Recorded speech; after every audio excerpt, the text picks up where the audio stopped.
Hello बच्चों। तो आज हम करेंगे बेटा प्रैक्टिस करेंगे आज क्लास 8 के डायरेक्ट और इनडायरेक्ट प्रोपोर्शन पर। ठीक है बच्चों, जिन बच्चों ने इस चैप्टर को पढ़ा नहीं है तो पहले वो बच्चे पढ़ के आए। ठीक है, इसकी तीसरी वीडियो है, 2 वीडियो हम बना चुके हैं, दोनों वीडियो को देख लो उसको जा करके। ठीक है, उसके बाद ही हम इन क्वेश्चंस को कर पाएंगे। ठीक है, तो आज जो है इंपॉर्टेंट क्वेश्चंस को आज हम करेंगे। ठीक है, चलो करते हैं आज।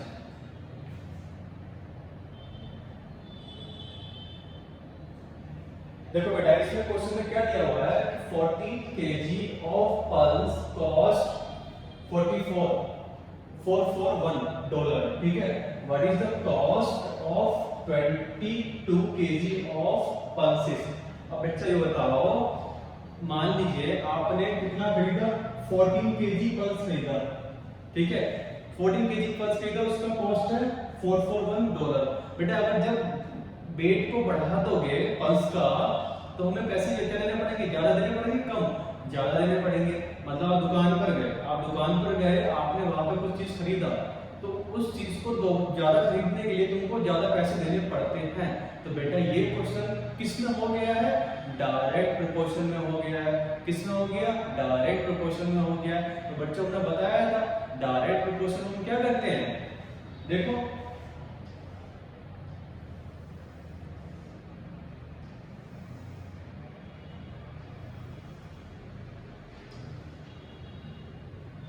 देखो स्टार्टिंग में लिखेंगे बेटा वेट ऑफ पल्स।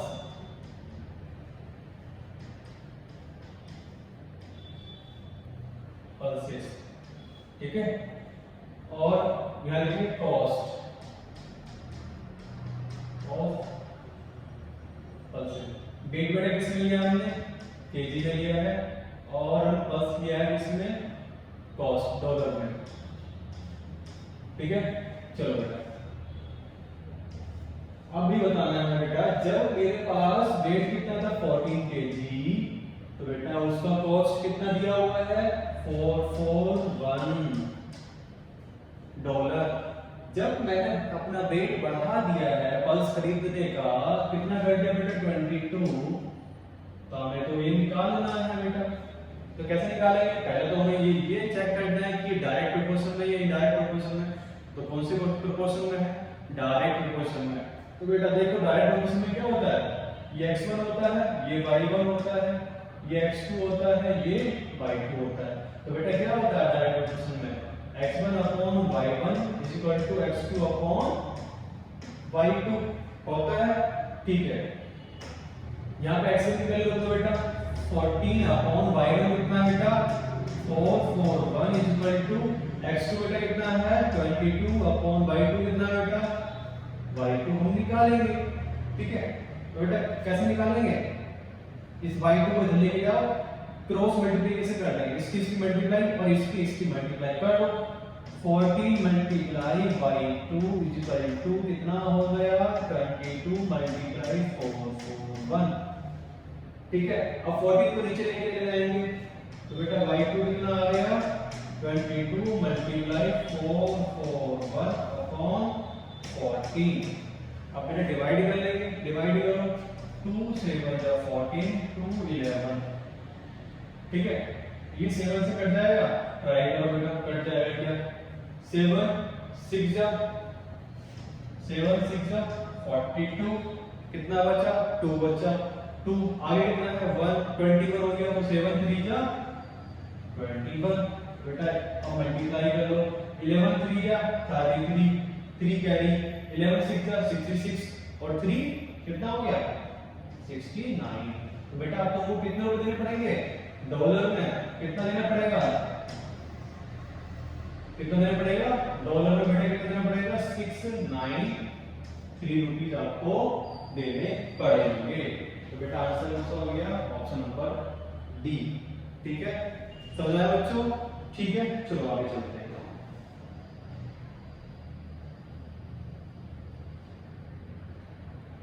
देखो बेटा इसमें क्या दे रखा है, 36 man can do a piece of work in 25 days, in how many days will 50 man do it. अब देखो बच्चों ये बताओ, किसी काम को 36 मैन जो है वो कितने दिन में कर रहे हैं, 25 डेज में कर रहे हैं, ठीक है। अब बोला गया बेटा अगर अब कितने दिन लगेंगे अगर मैं 15 मिनट्स काम करें तो बच्चों ये बताओ, मान लीजिए हमारा घर बन रहा है, ठीक है, मान लीजिए हमारा घर बन रहा है, तो हमारे घर मान लीजिए हमें जल्दी बनाना है तो हमें क्या करना पड़ेगा, नंबर ऑफ वर्कर्स को बढ़ाना पड़ेगा, ठीक है। सेम क्वेश्चन यहाँ पर बोल रहा है, तो बेटा ये बता दो ये कौन से प्रोपोर्शन में है, बताओ जल्दी से, कौन से प्रोपोर्शन है बेटा, ये हो गया इनडायरेक्ट प्रोपोर्शन में। क्यों, जैसे ही मैं नंबर ऑफ वर्कर्स को बढ़ा देता हूँ तो टाइम रिक्वायर्ड क्या हो जाएगा, कम हो जाएगा, मतलब जितने ज्यादा काम करने वाले लगेंगे उतना जल्दी तुम्हारा काम हो जाएगा। तो कहने का मतलब क्या, ये कौन से प्रोपोर्शन हो गया, इनडायरेक्ट प्रोपोर्शन में बेटा, इनडायरेक्ट प्रोपोर्शन में। तो इनडायरेक्ट प्रोपोर्शन में कैसे करते हैं, देखो कैसे करते हैं,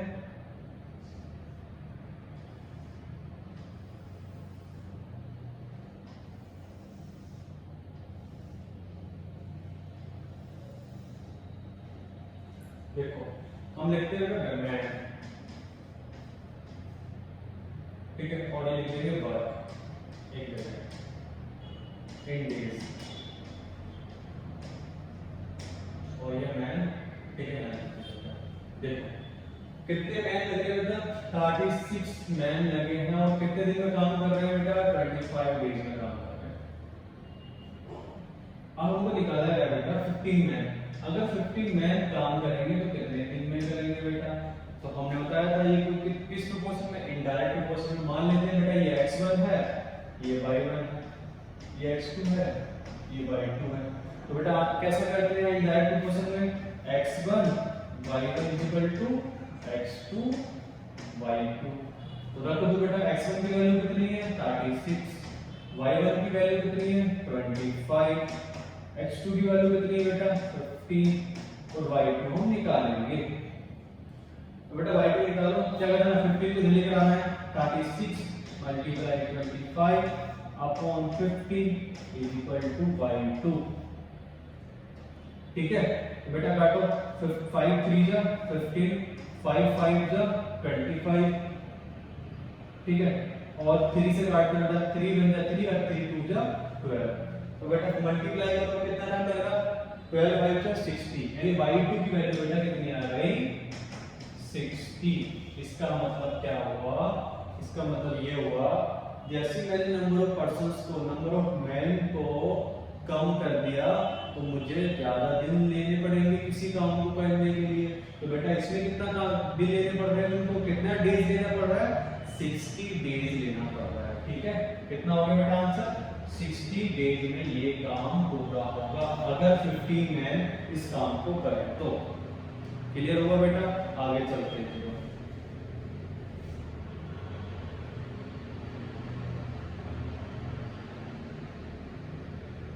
देखो बेटा इस क्वेश्चन में क्या दे रखा है, a garrison of 500 men had provision for 24 days, ठीक है। However, a reinforcement of 300 men arrived, ठीक है। The food will be now last for, अब देखो बेटा ये बताओ बेटा यहाँ पे कितने मैन थे बेटा 500 के लिए प्रोविजन कितने दिन का था 24 डेज का था। अब हमारे पास अब क्या हुआ 300 मैन और आ गए, ठीक है। तो बेटा ये बताओ फूड कितने दिन तक बचेगा, फूड कितने दिन तक बचेगा। तो बेटा ये बता दो, मान लीजिए आपके घर में 5 फैमिली मेंबर रहते हैं, ठीक है। अब उनके लिए घर में राशन रखा हुआ है 1 महीने का, ठीक है। मान लीजिए 5 गेस्ट आ जाए तो क्या होगा, खाना जल्दी खत्म होगा, बिल्कुल होगा, यस। इसका मतलब मान लीजिए खाना कितने दिन में खत्म होगा 15 डेज में खत्म होगा या 20 डेज जैसे खत्म होगा। तो बेटा क्या होगा, जैसे नंबर ऑफ पर्संस को बढ़ा रहे हैं फूड प्रोविजन कम हो रहा है, किस प्रोपोर्शन में पहुंच गया, इनडायरेक्ट प्रोपोर्शन में पहुंच गया। समझ आया बेटा, इनडायरेक्ट प्रोपोर्शन में। तो देखो बच्चों यहाँ पे इनडायरेक्ट प्रोपोर्शन में कैसे करते हैं,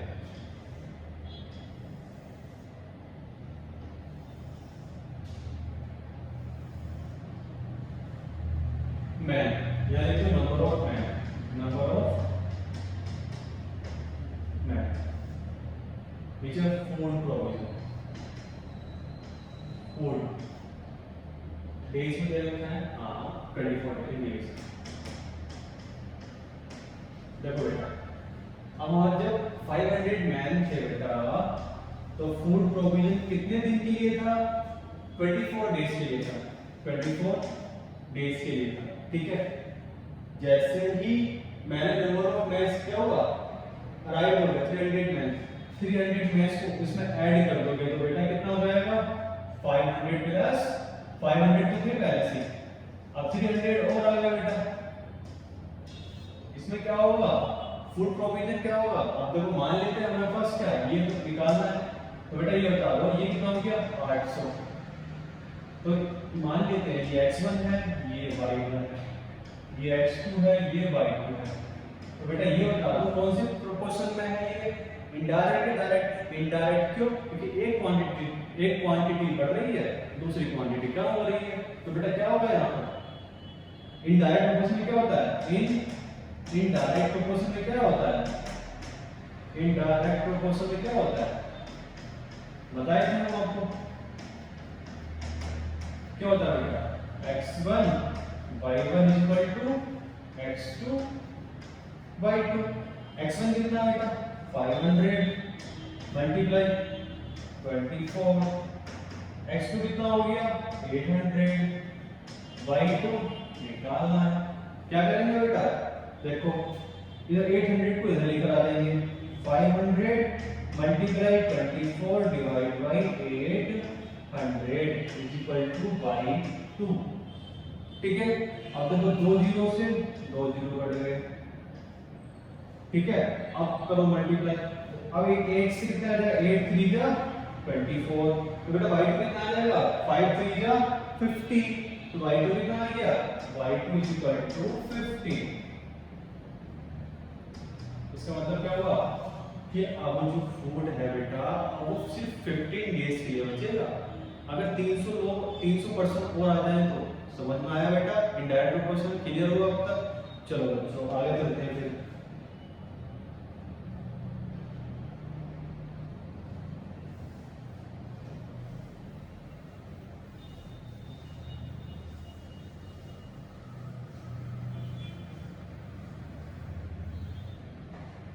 देखो यहाँ पर क्या है?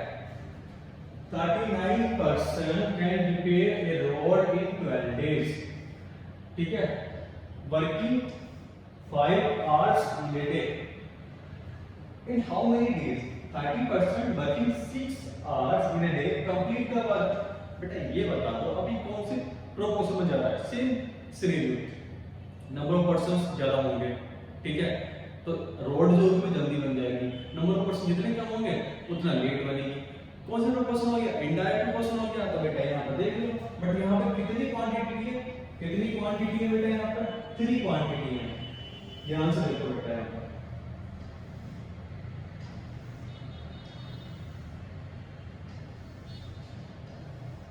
देखो पहला पर्सन क्या है? पहली क्वांटिटी क्या है? पर्सन।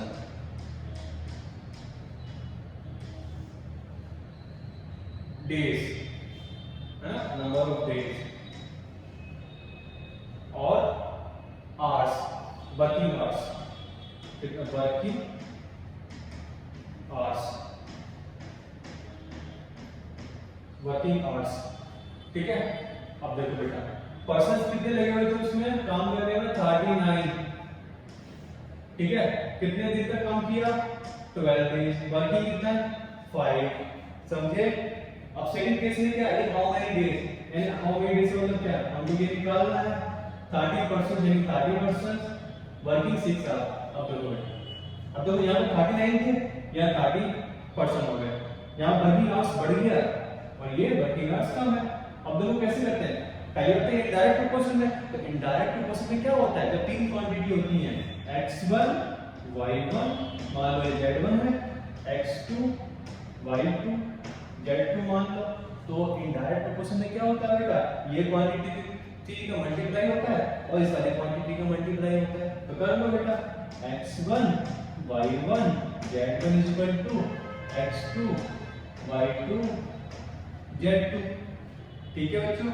अब देखो यहाँ पे x1 कितना है? 39, y1 कितना है बेटा 12, z1 कितना है बेटा 5 इक्वल टू x2 कितना है 30, y2 कितना है निकालना है बेटा y2, और z2 कितना बेटा 6, z2 कितना 6। अब देखो बच्चों अब क्या करेंगे इन दोनों नंबर्स को नीचे ले आएंगे इधर, फिर y2 निकल जाएगा, लेकर आओ। ये हम यहां से भी काट सकते हैं बेटा, कैसे 6 2 जा 12, ओके बेटा, और 5 6 जा 30, समझे बेटा। अब देखो इसको मल्टीप्लाई करो, इसको डिवाइड कर दो, कितना 39 2 जा 78, कितना 78 divide by 6 is equal to कितना आ गया y2, बेटा काट लो इसको, 6 1 जा 6 और 6 3 जा 18, तो बेटा y2 कितना आ गया, y2 तुम्हारा कितना आ गया बेटा, y2 आ गया 13, मतलब क्या ये आ गया बेटा आंसर 13। अब ये बता दो, देखो कितना टाइम लगा 30, नंबर ऑफ पर्संस को हमने कम कर दिया, हमने वर्किंग आवर्स को बढ़ा दिया। देखो यहाँ पे डिफरेंस कितना है 39 और 30 का, बेटा बस यहाँ पे डिफरेंस कितना कम है, एक दिन का ओनली, बट क्या किया था हमने, एक दिन में हमने वर्कर्स को ज्यादा काम करने के लिए बोल दिया।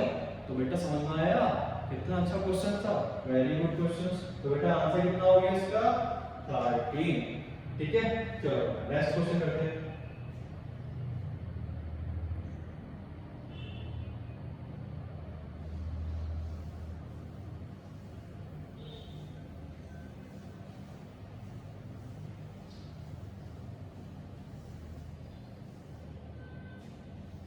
देखो यहाँ पे क्या है ट्रेन वाले क्वेश्चन, जो अक्सर बच्चे डरते हैं ट्रेन वाले क्वेश्चन से, नहीं डरना चाहिए। अब देखो बेटा कैसा होगा, a train is moving at a uniform speed of 100 kilometre per hour, यानी 100 किलोमीटर चलेगी किसमें 1 घंटे में, मतलब 60 मिनट में। तो बेटा ये पूछा गया है कि 20 मिनट्स में कितना चल जाएगी। बेटा ये बता दो, कोई भी गाड़ी 60 मिनट में 100 किलोमीटर चल रही है, तो कम टाइम में क्या होगा, कम चलेगी ना, कम टाइम में कम, ज्यादा टाइम में ज्यादा। इसका मतलब कौन सा प्रोपोर्शन हो गया बेटा, डायरेक्ट प्रोपोर्शन हो गया, सिंपल। तो बेटा यहां पर लिख लो, करो यहां पर।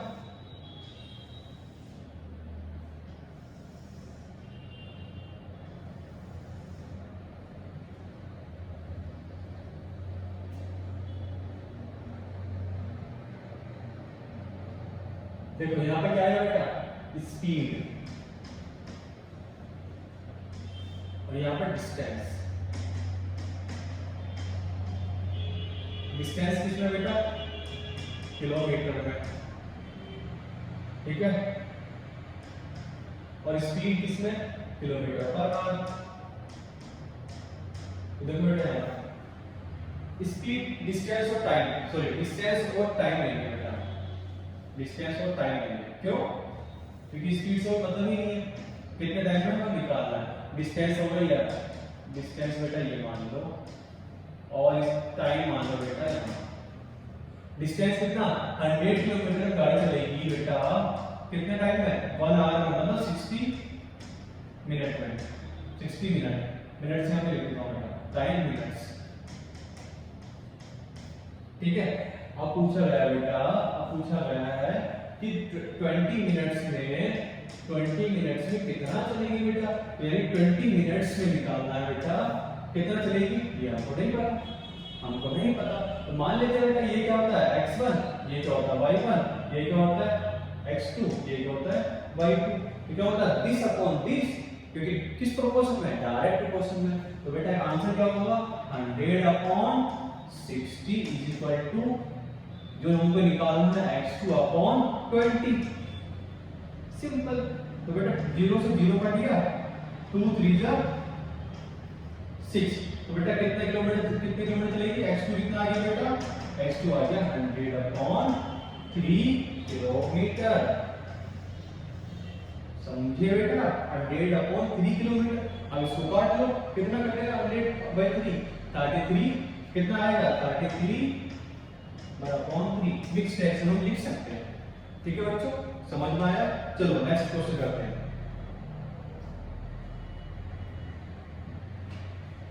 देखो बेटा यहाँ पे क्या है, सेम क्वेश्चन हम ट्राई कर चुके हैं पहले, ठीक है।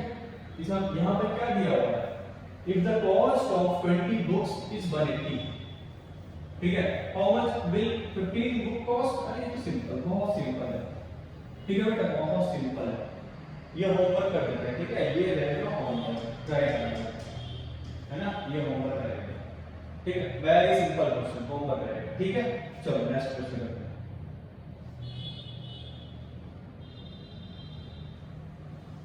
देखो बच्चों, अरे यहाँ देखो कितना अच्छा है, अब तो यहाँ पर डायरेक्टली दे दे बेटा, x1 कितना है, x1 बेटा दे रखा है कितना 5, y1 कितना दे रखा है बेटा इसमें 7.5, x2 कितना दे रखा है बेटा, यहाँ पर देख लो x2 कितना दे रखा है, y1 कैसे लिखो यहाँ पर 5, x2 y1 लिखो यहाँ पर कितना बेटा 7.5, x2 कितना दे रखा है बेटा यहाँ पर 7.5, then find y2 if x and y vary directly।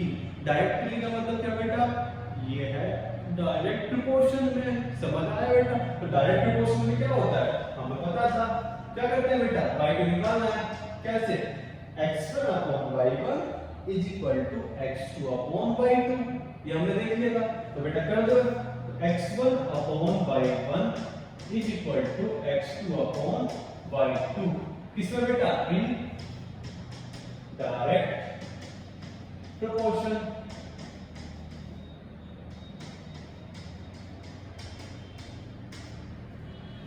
समझ आया, अब देखो कर लो, x1 कितना बेटा, x1 कितना 5, y1 कितना बेटा 7.5 इज इक्वल टू x2 कितना बेटा 7.5 अपॉन y2 कितना बेटा, y2 हमको तो निकालना है, समझे। तो बेटा करो, कैसे निकालना, इसको इधर मल्टीप्लाई, इसको इधर मल्टीप्लाई करो, 5y2 is equal to 7.5 multiply 7.5,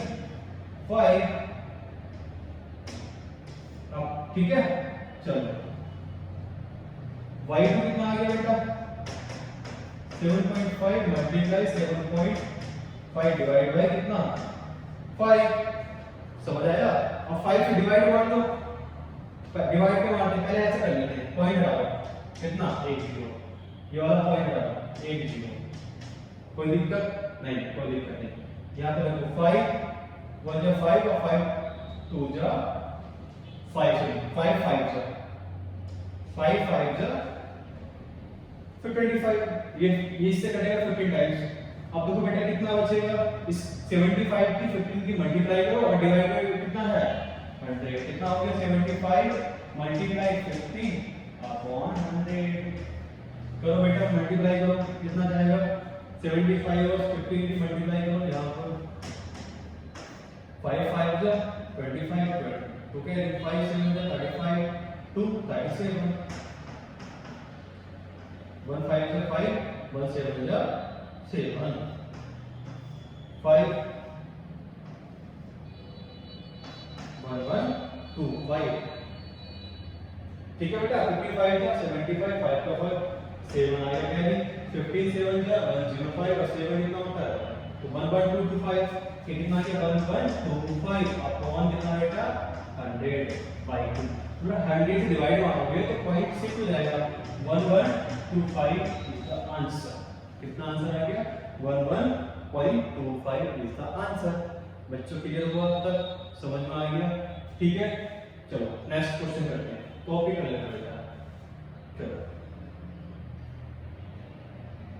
हाँ देखो कितना अच्छा क्वेश्चन है, कितना अच्छा क्वेश्चन है बेटा। इसमें बस ये बताना है कि ये डायरेक्ट प्रोपोर्शन में है या नहीं। तो देखो बच्चों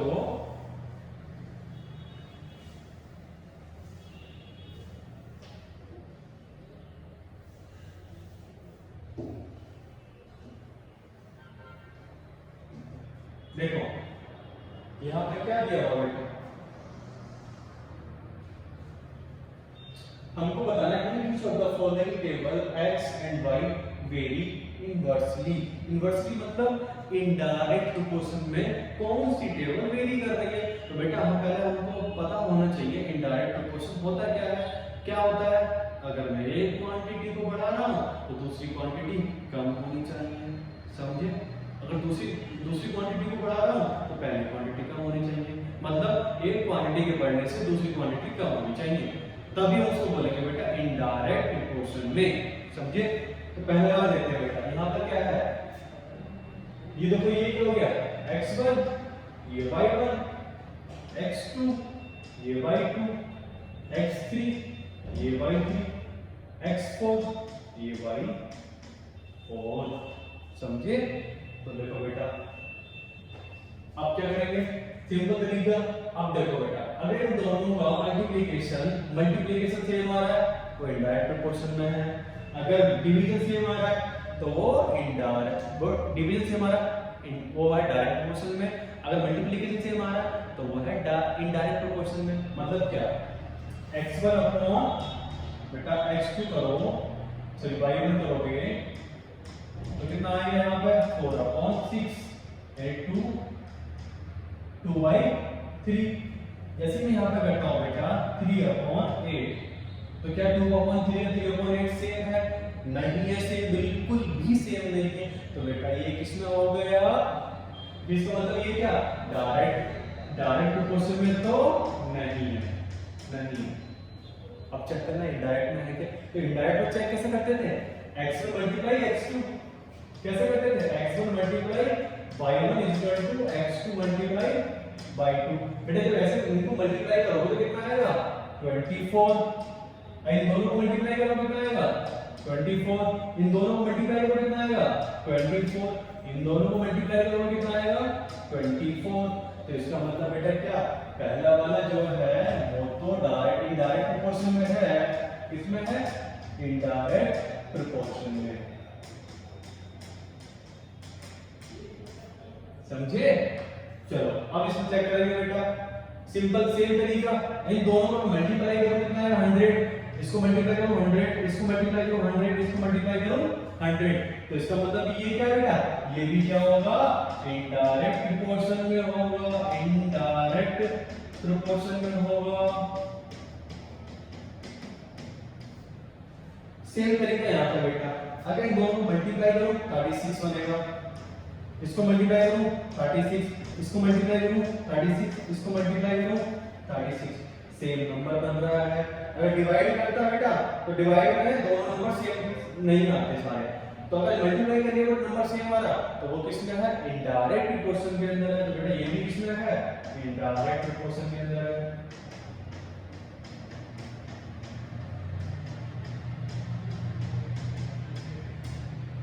अब यहाँ पे देखो बेटा, चलो इन दोनों की मल्टीप्लाई करो कितना आएगा 72, इसमें करो 72, इसमें करो 15 4 जा 60 और यहाँ पे करो 75 और 24 3 जा 72, 9 8 जा 72। बेटा ये बताओ, ये अगर मल्टीप्लाई करता हूँ तो ये नहीं आ रहा, ये तो नहीं आ रहा, किसमें इनडायरेक्ट प्रोपोर्शन में। डिवाइड करो देखो बेटा, ये डिवाइड करूंगा ना ये, इसको डिवाइड करूंगा 8 आएगा, तो ये बराबर, डिवाइड करने से बराबर नहीं आ रहा। तो बेटा ये दोनों क्वेश्चन क्या है, ना ही डायरेक्ट प्रोपोर्शन में है और ना ही इनडायरेक्ट प्रोपोर्शन में है। तो ये इसमें नहीं है बेटा, neither in direct proportion direct not in indirect proportion.